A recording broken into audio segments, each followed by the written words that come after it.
Not quite such deep bows for the time being. I'm not going to talk about medical matters. I'm sure you've had enough of that. I certainly have. We're going to get straight on with questions and answers. And in fact, I won't even try and move. This is polite position that I'm sitting in, as it's called, and this is good enough.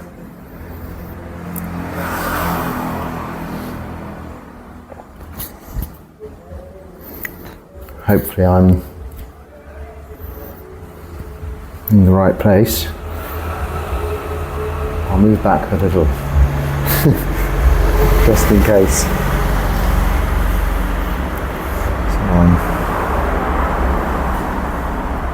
Well, good afternoon and welcome. Hello.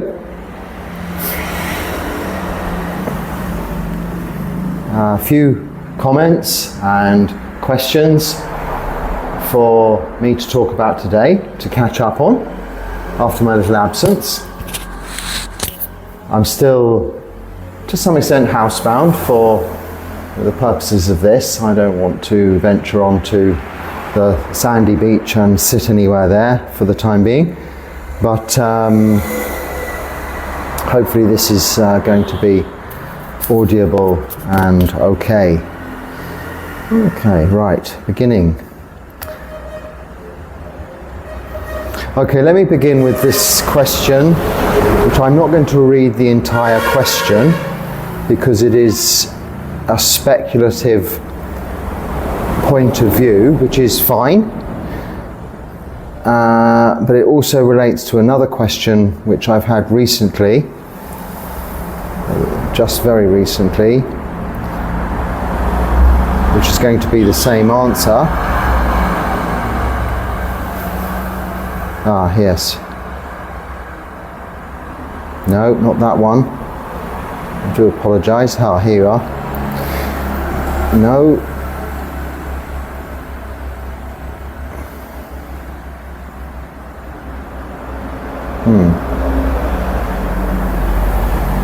So I thought it was quite recent.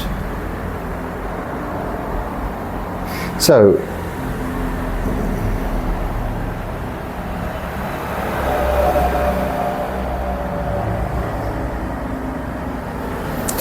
I'll just get on with it. I remember the questions. Two questions with regards to Jesus and Buddhism.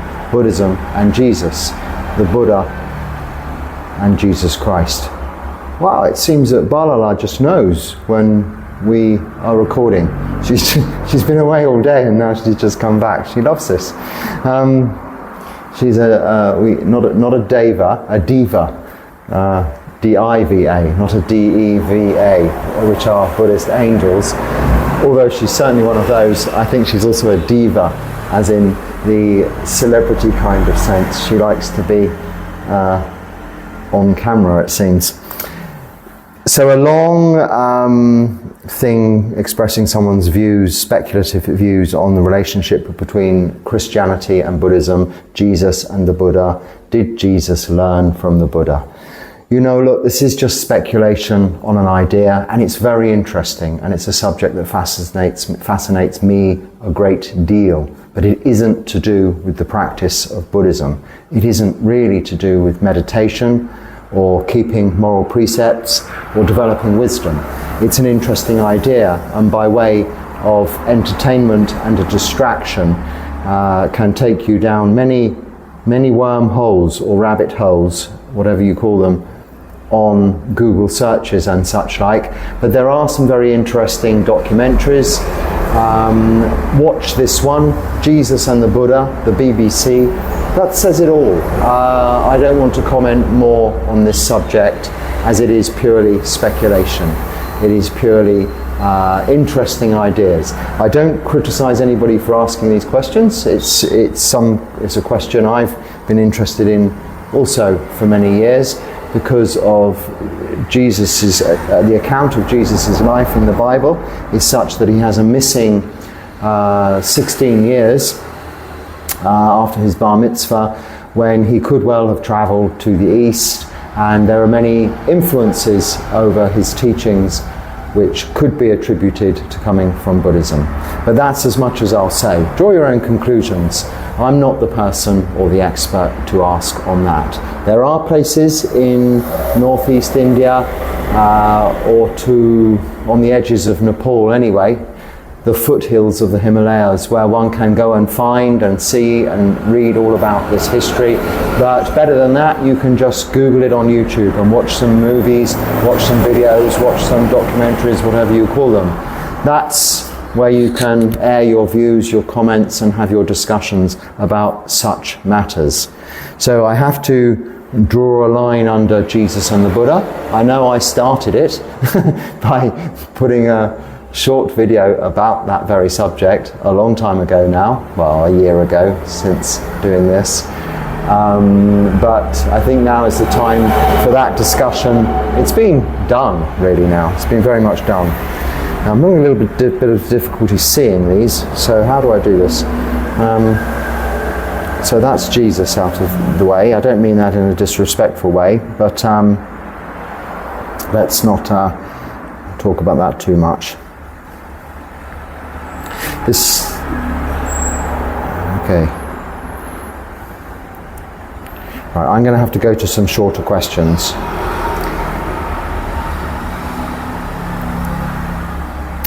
Okay, now this one I'm going to also combine with another question, because to some extent they are related. Now, the first question is with regards to the rise and fall of Buddhism in India.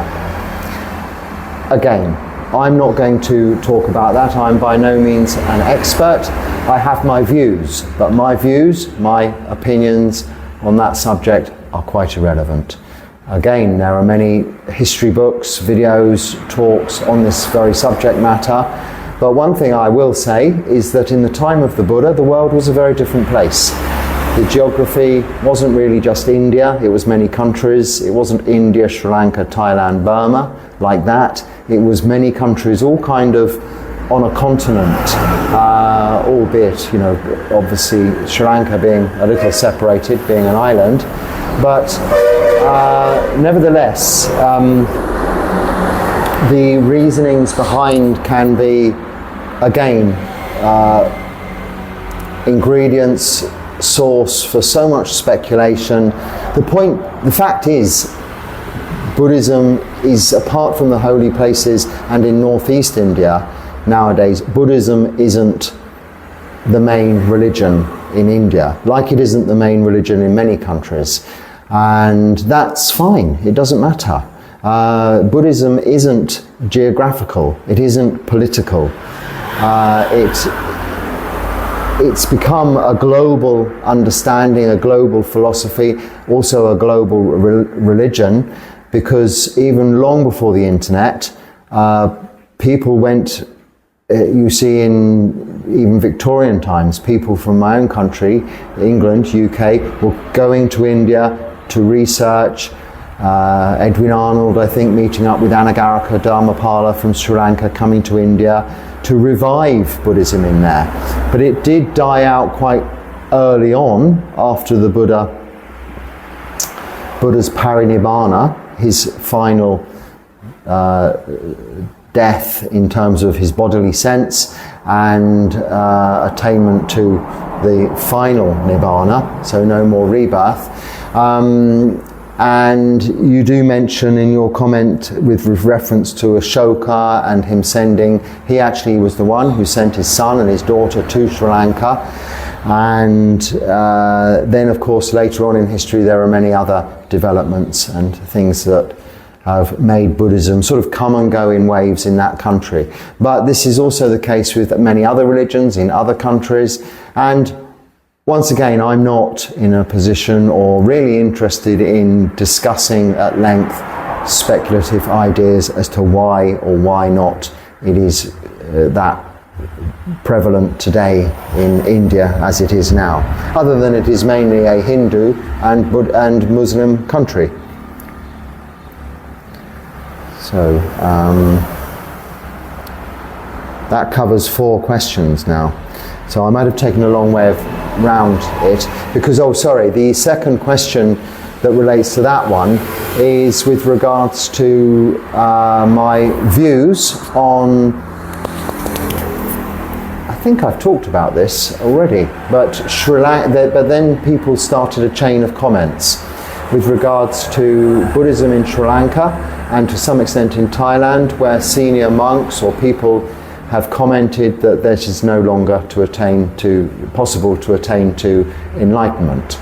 I think I've spoken about that before, and that again is enough. I don't know Sri Lanka's I don't know Buddhism in Sri Lanka particularly, as far as the different sects, Nikayas they're called, how they differ, how they are the same to what I'm used to, or even from each other within this country, and not in a position to comment on such matters, and will not do so. Anything that's even marginally or slightly politically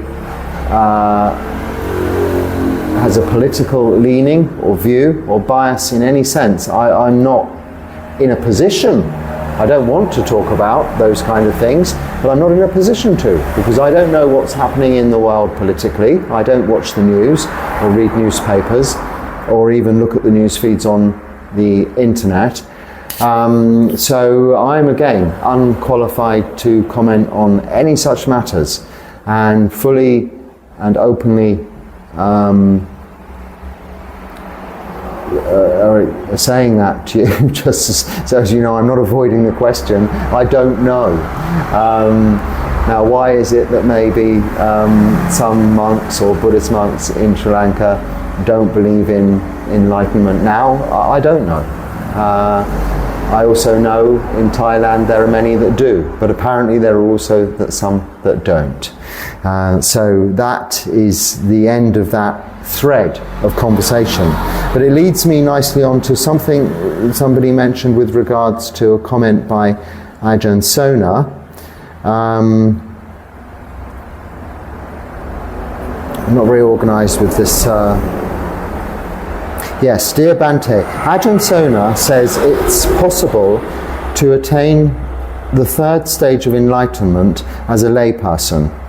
Would this require taking and keeping the 8 precepts for the rest of one's life?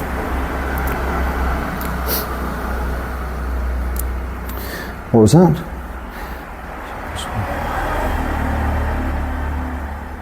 Yes, so the 3rd stage of enlightenment, so non-returner as a layperson.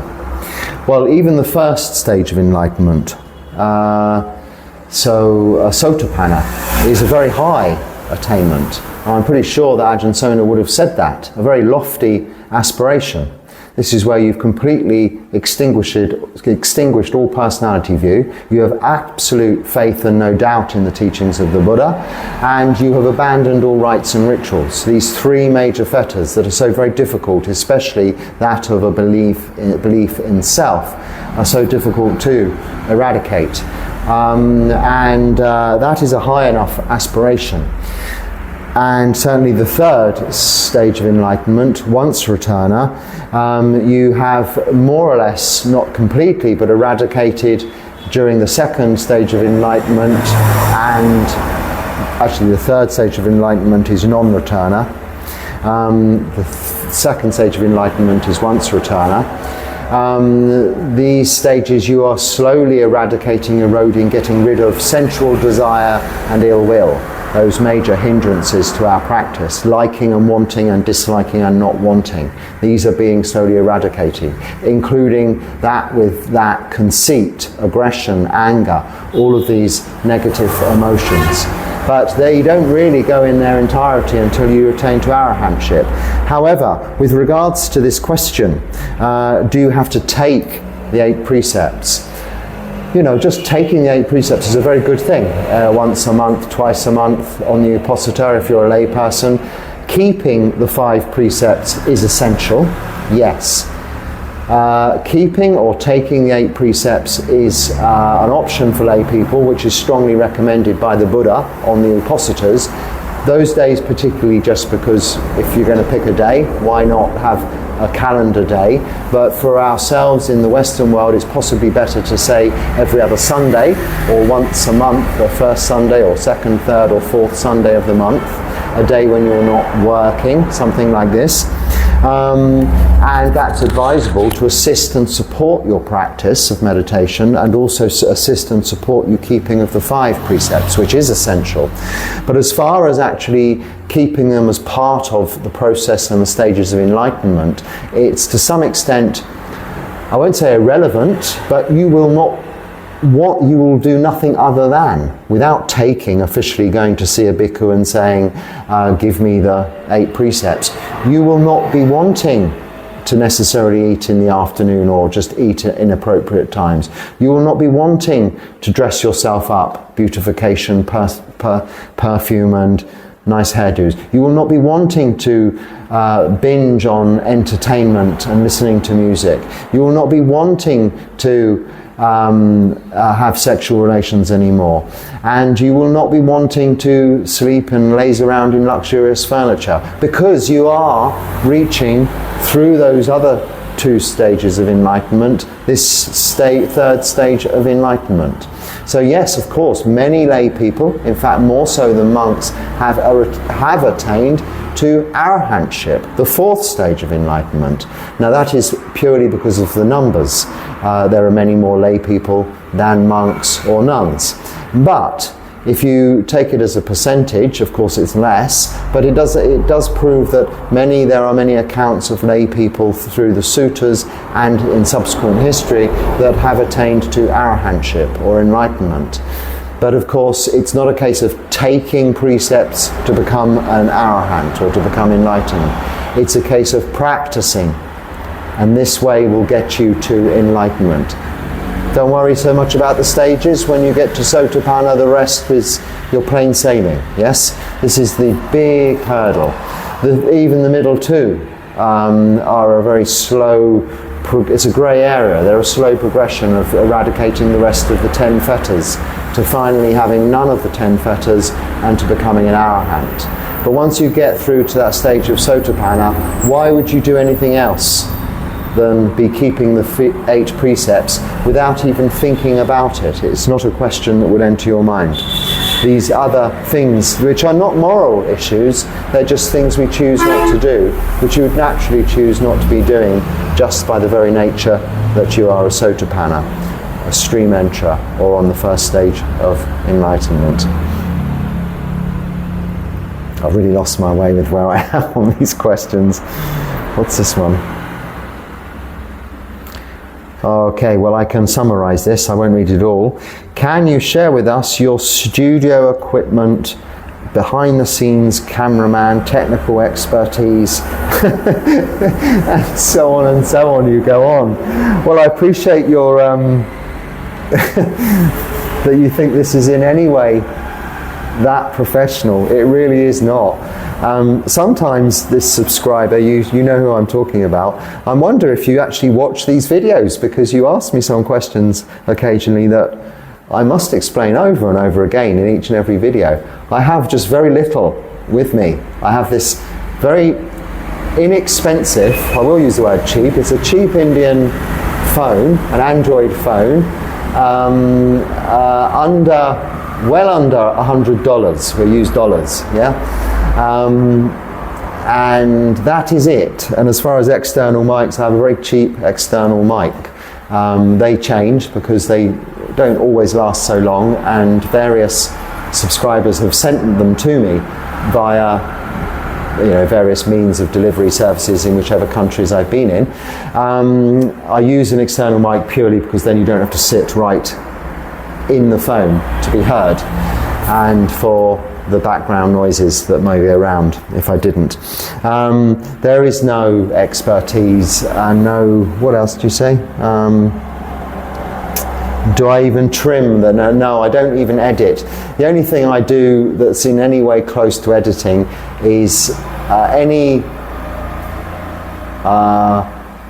could we call them? I don't like to call them highlights, but let's call them highlights. I take a few little clips, which I don't really plan. I just randomly flick through the video and find something as like a trailer. I use them as trailer. So those shorts, you see, are not really meant to, they're a little out of context, which is why they always say, please see or see full video, because they are not the whole message. They are a clip, they're a trailer to the whole video, and they're always linked to the one on the same day because that's where they come from. That's as close to editing as it gets, but I certainly don't trim the beginning, the end, or take anything out, and I don't even stop or start the video. As you've seen, it's taken me quite some time to, in my condition, to get round to the front of the phone, to sit and talk and be in a position to do so, and at the end the same, which hopefully you can just flick through with your devices, you know, skip through the me mucking around bit.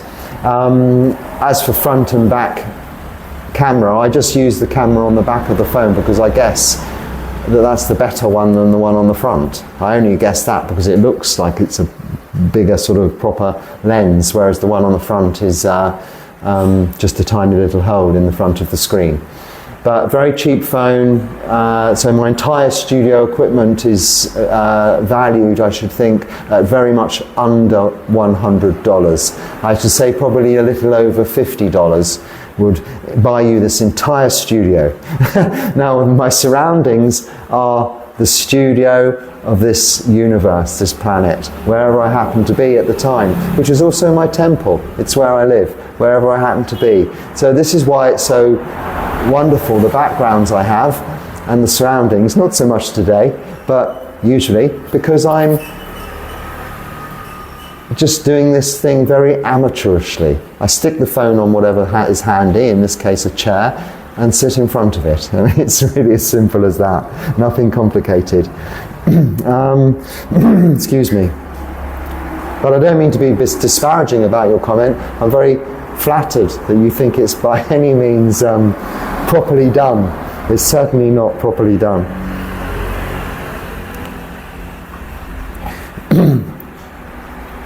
I think this can be left for another time.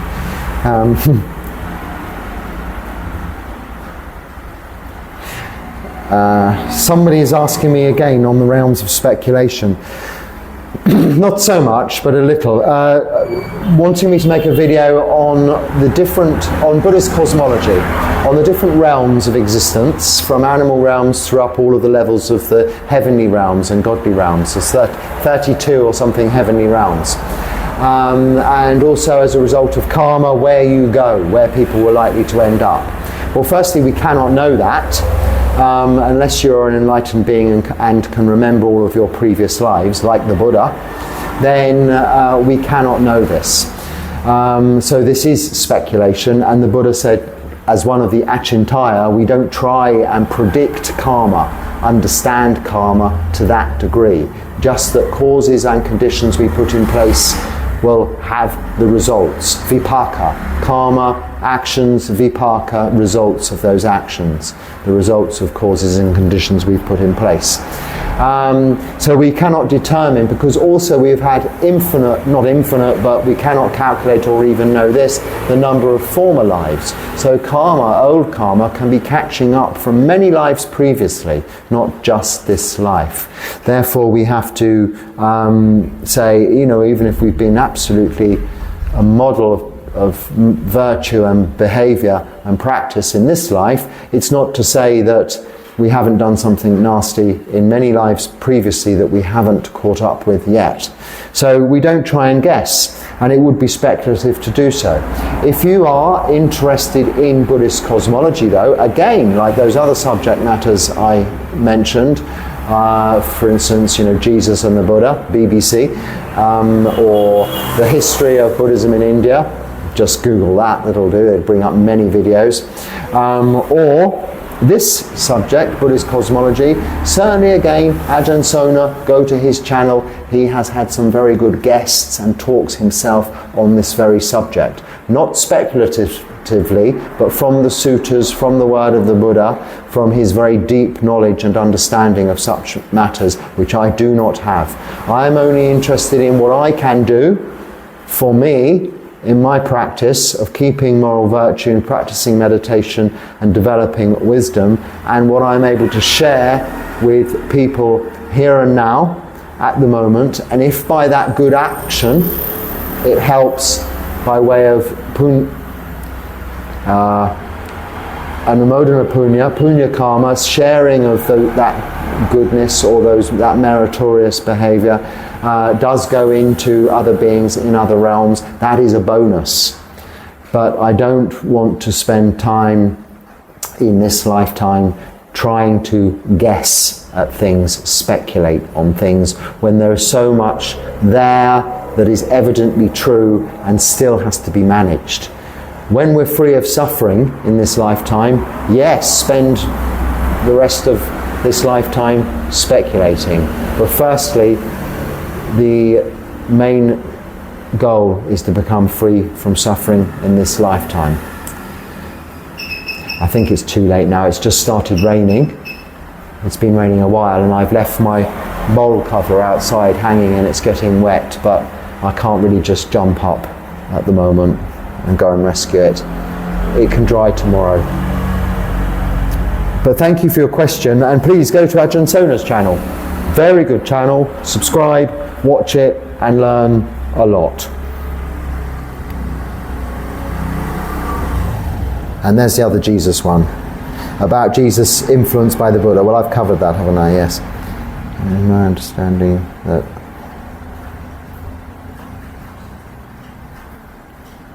and this, in a way, was that it is your understanding, somebody's understanding, that in India support for your practice was more difficult than in Sri Lanka, where support is better for you. Was there anything you learned for yourself that you were not really aware of from your time in India? I learned a lot from my time in India. I was there for 3 years living in all kinds of varied and different conditions as a monk. And it isn't a Buddhist country, but there are a huge number, millions of Buddhists and Buddhist communities. It's very different to the kind of Buddhist communities in Buddhist countries, but there are places where you can get very nice, good accommodation in viharas, simple like this in places, and support. People will come and bring you food. So you may not be able to go on Pindapat, but there is support. So I didn't find it difficult to get support in India. Also, any religious person wandering in India, as I did a lot of wandering, Charika, is supported by people. They will always offer you food. And there are Hindu temples where you can get prasad. Now, what I learned particularly was that I am responsible for myself, and or my existence, I should say, rather than self. And although I am dependent on the Sangha, and monks are dependent on the lay people, my responsibility comes in keeping and sticking to the practice, keeping sila and practicing meditation. And even to the extent of what you get to eat, that will determine. If you don't keep to the Vinaya, which is far more than the 5 or the 8 or the 10 precepts, it's thousands of rules. If you don't keep to that, you will struggle to be supported anywhere. If you adhere absolutely to the practice of the Noble Eightfold Path, right view, right intention, right speech, right action, right livelihood, right effort, right mindfulness, right concentration, and in addition to that, as a monk or a nun, you stick to the Vinaya. Firstly, our Patimokkha 227 precepts, and then all that goes behind to support that. You will be looked after, you will be supported, wherever you go, anywhere in the world. Because the Vinaya is such a most incredibly amazingly thought out and devised way of behaviour, as set down by the Buddha through his 45 years of teaching the Sangha that is now, his disciples, his monks, his nuns, at the time of his existence, 2,566, nearly 7 years ago, hasn't changed because it works, and it works anywhere. You stick to that, and this is what I learned. This is, you're asking me, what did I learn in India?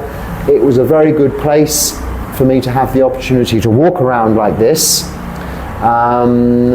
and be supported, because I was putting in the causes and conditions for being karma, actions, for me to benefit from the results, vipaka, the results of that karma, which was support, food, robes, shelter, medicine. So wherever you go though, it's not just India, this will apply if you stick to, firstly, as a lay person, the Noble Eightfold Path. And then depending on your precepts, the rest of the Vinaya. And a useful lesson too that has been. So now it is a lot easier in Sri Lanka because they just see you in the robes and you're going to get support anyway. But of course you must remember, you cannot rest on your laurels or become complacent. One upholds utmost sila, vinaya, because you're very much in a Buddhist country, you're very much in the spotlight. Not in a modern understanding of that, like being, having, a presence in media or something like that, but very much in the spotlight is as to representative of their faith, their religion, of which they have utmost faith in and respect for, and you have a big responsibility as a monk dressed like this in a Buddhist country to be upholding sila absolutely perfectly, adhering to all of those rules as very much as best you can, because people will know if you're not, people will see. And it's not a case of being caught or not being caught, it's our own practice.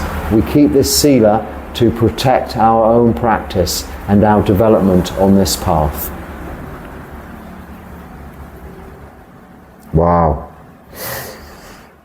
Actually, this is a very long question, but I can sum it up. This is with regards to a recovering alcoholic whom is a member of AA, and their experience of comments they've received with regards to this understanding in AA, which stands for Alcoholics Anonymous if you don't know, whom have a 12-step program to help people stop drinking.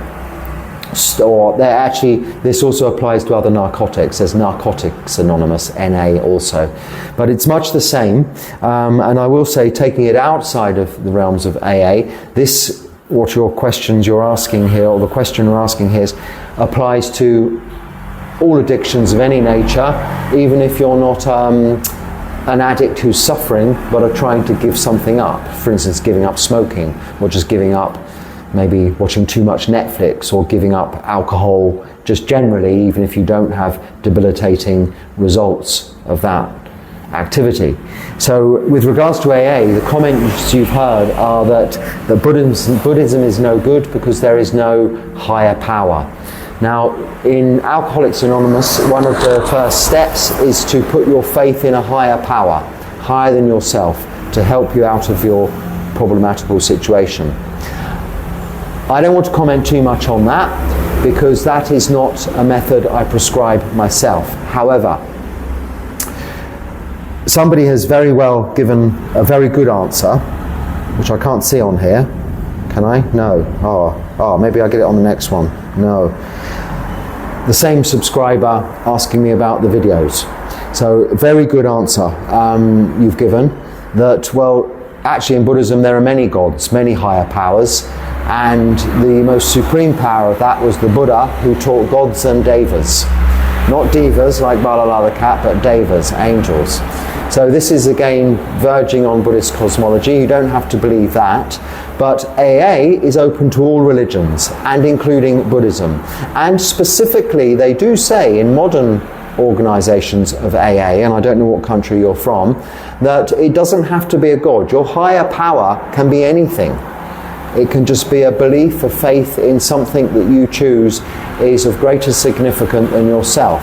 So even a good understanding of the principle of not self is significantly accepting that you are not what you think you are. You could say that just karma is your higher power, that all I do is going to provide these results. All of my actions will have results. For instance, drinking will end badly. So this is the higher power, but you don't succumb to that higher power in that respect as a negative higher power, but you take your higher power as your understanding of that karma being the higher power, this appreciation of karma and vipaka, actions and results, as being your controlling factor. And I wish I hadn't lost your actually good reply, but please, you might see it in the comments yourself. But this is how it is mostly explained these days in Alcoholics Anonymous for the non-religious or even atheist people, that they don't have to necessarily call it God. But then you also quite rightly say that the person who's made these comments, whom is very much into their religion, you describe them, I won't say that word, you describe them as very deeply faithful in Christianity, the Bible, and they, it gives them comfort. Now, if that is helping them out of their problematical situation with alcohol, this is a good thing. Whatever your beliefs, it doesn't matter. And it isn't encouraged, as I understand in AA, that we discuss our gods and our other faiths. Just the simplicity of there being a higher power is enough. So that's what I would, the way we have to look at that. I'm feeling I'm mixing that up with something else, but suffice to say, 40 plus 7, I think someone's waiting to come in. Someone's standing outside with a parcel. So maybe I should wave or something. I think this is probably coming to an end anyway. I've got a few nice short questions there, but I won't get into those just in case these people are arriving, as it very much looks like they are. This is because I'm at my Vihara. Oh yes, this is the people. I think I recognise the face. So I should leave it there. And for now, until next time, I hope you can find something useful in there, and if not, just let it go, and I will talk to you again soon. But these are real people, live, coming to see me, so now I will give them my attention. Thank you for watching. Namo Buddhaya. Okay, I'll just be right with you. Little bows. I'm very carefully getting up